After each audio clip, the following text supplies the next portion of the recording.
In this video, I want to introduce to you to 3 standards that makes a good carinderia, whether you are a regular customer or just visiting for the first time. These are the key things to look for to make sure you're getting the best experience. First up is affordability. 1, 2, 3, 4, 5, 6, 7, 8. The price of the foods should be reasonably priced. You should be able to enjoy a satisfying meal without worrying about spending too much. Next, we have taste. Of course, the food has to be delicious. It's not enough to just have affordable food. You want it to be flavorful and satisfying. Wow. And finally, cleanliness. The kitchen area should be clean and organized. And you don't want to see flies buzzing around your food. So the 3 standards we rated from 0 to 10 with 7 being my passing score. Yeah, we need to keep our standards high. Let's move. Ate, order na po ate. Today we are at the legendary Annie Bea Carinderia. Chopping actions, so cool. Dicing onions, pretty incredible. Ate, anong pina-fry na po? What are you frying? Shanghai? Lumpiang Shanghai? Wow. Looks pretty good. The crispy Shanghai rolls. Wow, a mountain pile of sisig. Looks pretty yummy. Kitchen counter, I can say it's pretty clean. Food area, enclosed in this cabinet. Dining table, I can say it's pretty clean. Ate, how much po are the foods here? 80, 80, 80, 80, 100, 80 or 90, and then 25 pesos each. So they have 2 counters over here, one for takeout and then another one for dining. Let's go to the dining counter. Already after lunchtime and then still pretty packed and pretty busy. So the price here differs per dish. And then how about rice, ate? Magkano po rice? And then rice is priced at 25 pesos for dining. Ate, this one. And then this one. She's holding for the price of the food. 550. Okay.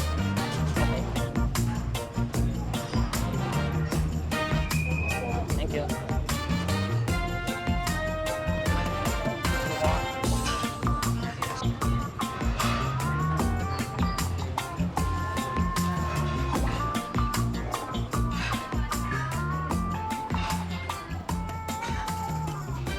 Serving size are pretty decent. I expected less for 550 pesos. And then this is for the 2 of us. It's now time for the taste test, and then the food here looks pretty appetizing. Let's start with their bestseller, the sisig. And let's give it a shot.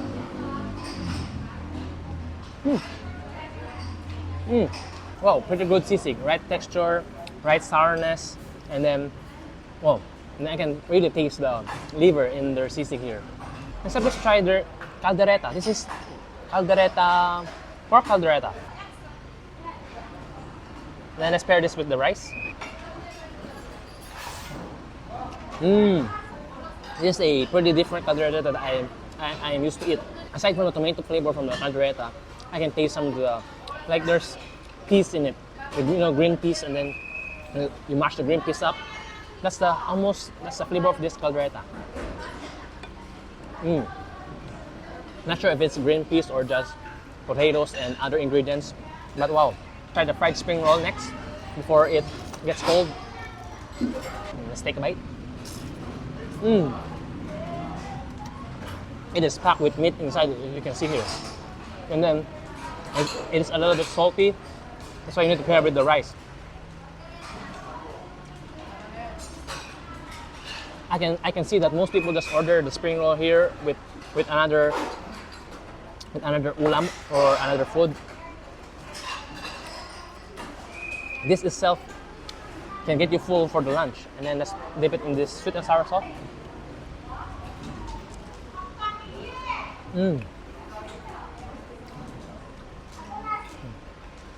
They also serve kilawin here, a Pampangan dish that is cooked in vinegar and some liver again. So let's try this one. Oh wow, savory, a little bit sour, and you can taste the basil. Oh no, you can taste the bay leaf inside the kilawin, and I think they also put some peppers inside. Wow, also pretty good. And then here they got the Filipino adobo. Is this adobo? And let's try this one. Oh, I know. It's not. Oh, this is not adobo. Wow. This is actually beef. This is Filipino beef steak. Known for its soy sauce and vinegar flavor. The beef is pretty tender also. I like it. And lastly, what we got here is the classic Filipino barbecue. This one is a chicken barbecue. Let's take a piece of this chicken barbecue. And then let us just bite it on the bone.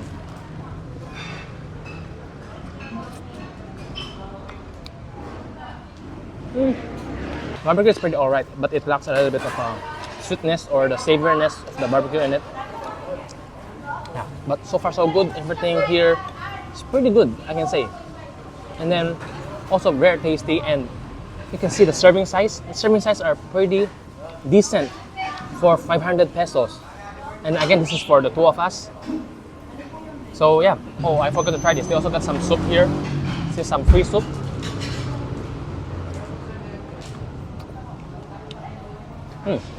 Pretty clean tasting soup. Not sure. I think this is chicken broth. I'm gonna finish everything and then I'll conclude the results later on.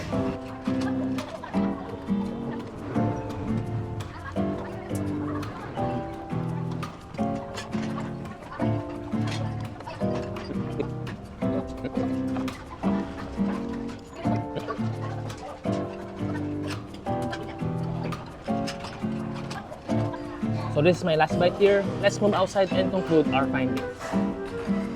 So today we dined here at Annie Bea's Eatery. Let's first talk about cleanliness. I'm gonna give them a 7 or 8 out of 10. In terms of organization and cleanliness, you can see that it's pretty clean, and then food are enclosed inside a food cabinet, so that's a pretty good job that they've done there. And then second, affordability. With a budget of 100 to 150 pesos, you can have a pretty full meal over here, a pretty good meal. So I'm gonna give them an 8 out of 10. And lastly, taste, I'll give them a solid 9 out of 10. Food here tastes pretty good, and I can say that they are cooked very properly. So that's it for today. Thank you for watching, and I'll see you in the next food adventure. Let's go home.